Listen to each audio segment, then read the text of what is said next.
Un saludo a todas las personas que estén viendo el video. En este vamos a aprender a identificar el cateto opuesto y adyacente a un ángulo. Por ejemplo, en este triángulo podemos observar, primero que todo, que es un triángulo rectángulo por el ángulo recto. Entonces, es importante recordar que en este caso la hipotenusa sería el lado P. ¿Por qué? Porque es el lado de mayor longitud, es el lado que está al frente u opuesto al ángulo recto. Entonces, en este caso, en este triángulo, P sería la hipotenusa, mientras que los lados de medidas M y N serían los catetos. Entonces, acá donde se me está pidiendo cuál es la hipotenusa del triángulo, bueno, pues ya sabemos que sería el lado P. Ok, ahora veamos que este triángulo tiene dos ángulos, el ángulo A y el ángulo Q. Si nos ubicamos en el ángulo A, podemos observar de que siguen habiendo los mismos dos catetos, N y M. Nada más que si nos ubicamos en A, M sería un ángulo que está a la par de A. Fíjese que si aquí está el ángulo, M sería el cateto que está seguido o consecutivo al ángulo A.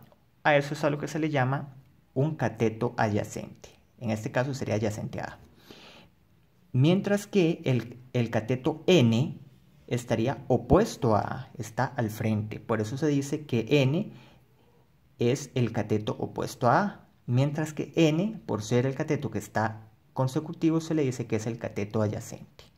Entonces, cuando se me pregunta cuál es el cateto opuesto de A, el cateto opuesto de A sería N, ¿verdad? Porque es el cateto que queda al frente de A. Entonces, nuestra respuesta aquí sería N. En la siguiente pregunta dice el cateto adyacente de A, o sea, el cateto que queda inmediatamente a A.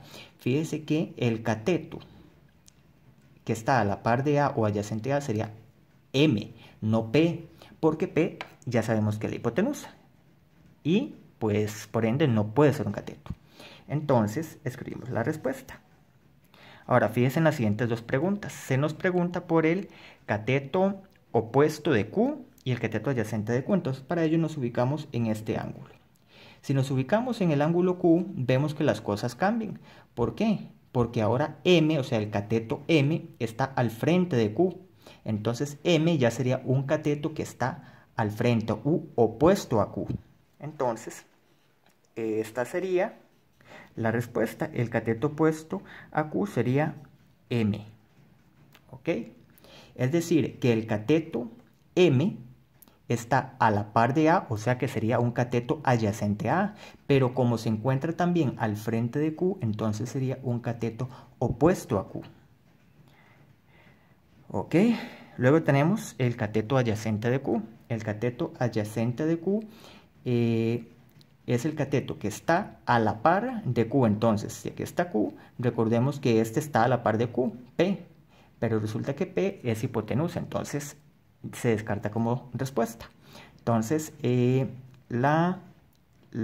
cateto adyacente de Q sería N. Entonces, observamos que N, al estar consecutivo al ángulo Q, sería un cateto adyacente a Q, pero como está al frente de A, también podría decirse que es un cateto opuesto a A. En el siguiente ejercicio vamos a hacer lo mismo. Entonces lo primero que se pregunta es la hipotenusa. En este triángulo ubicamos la hipotenusa. Recordemos que la hipotenusa en este caso sería 17. ¿Por qué?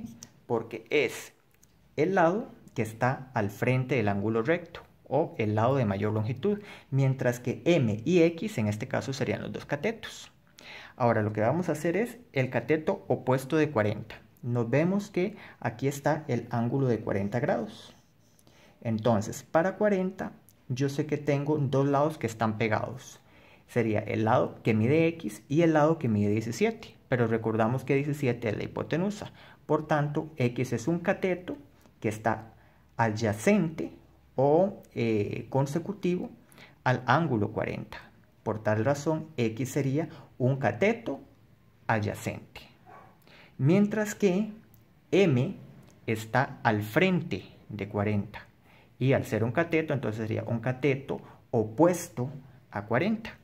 Entonces, en este caso, el cateto opuesto de 40 sería M. ¿Ok?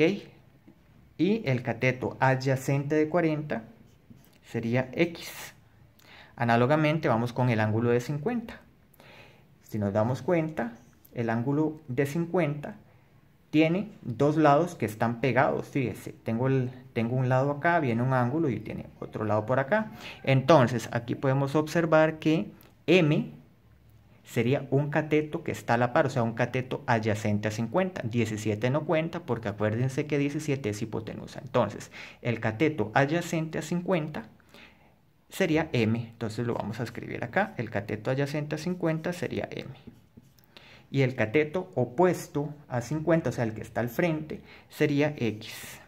Entonces, recordemos que M sería un cateto que sería adyacente al ángulo de 50. ¿Por qué? Porque está a la par de 50, mientras que también M lo puedo considerar como un cateto opuesto a 40. ¿Por qué? Porque está al frente de 40.